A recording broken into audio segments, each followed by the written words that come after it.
গণ অভ্যুত্থানে 5 তারিখে ছাত্রদের হাতে, ছাত্রদের নেতৃত্বে বাংলাদেশে গণভবনের পতন হয়েছিল। সেটা কি আপনাদের স্মরণে আছে? আরেকটা ফেসিবাদের কারখানা রয়ে গিয়েছে এখনো।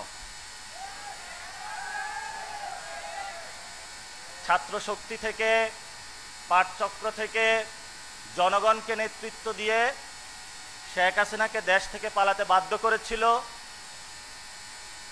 সেই ছাত্র শক্তির ইতিহাস কি আপনাদের মনে আছে? আরেকটা ভবন আছে, সেটা হলো বঙ্গভবন।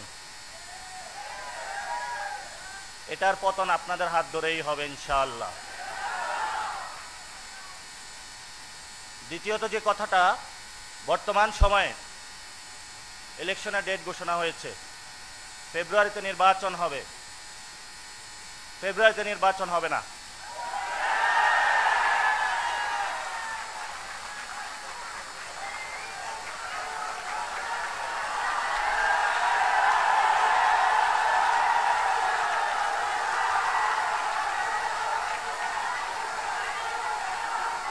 শুনেন,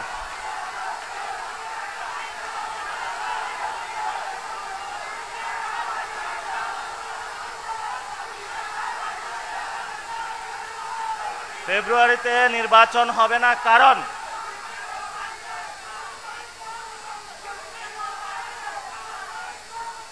কারণ কারণ যদি ফেব্রুয়ারিতে নির্বাচন হয়, আমার যে ভাইয়েরা শহীদ হয়েছিল, রক্ত দিয়েছিল সংস্কারের জন্য, একটি নতুন সংবিধানের জন্য, তাহলে কবরে গিয়ে তার লাশটা ফেরত দিতে হবে এই সরকারকে। আমার যে ভাইয়ের হাতটা চলে গিয়েছিল, যদি সংস্কার কাজ শেষ না করে নির্বাচন হয়, তাহলে এই সরকারকে আমার ভাইয়ের হাতটা ফিরিয়ে দিতে হবে। যে মায়ের বুক খালি হয়েছিল, যদি সংস্কার ছাড়া, একটি নতুন সংবিধান ছাড়া বাংলাদেশে নির্বাচন হয়, তাহলে ওই মায়ের বুকের সন্তানকে ফেরত দিতে হবে। অনেক বাচ্চাকে দেখেছি এখনো বুকের দুধ পান করে, কিন্তু বাবা শহীদ হয়েছে। তাদের সাথে যখন কথা বলেছি, তাদের মুখের ভাষা পাইনি, শুধু চোখের ভাষা পেয়েছি। চোখের ভাষাটা ছিল অশ্রু।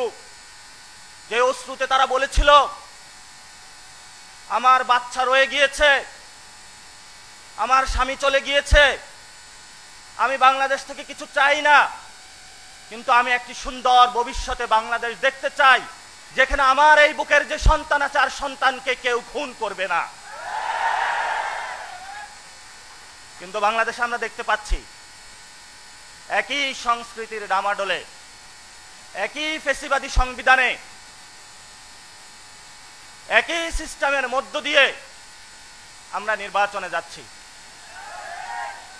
তাহলে এতগুলো মানুষ শহীদ হওয়ার প্রয়োজন কি ছিল? এতগুলো মানুষ আহত হওয়ার প্রয়োজন কি ছিল?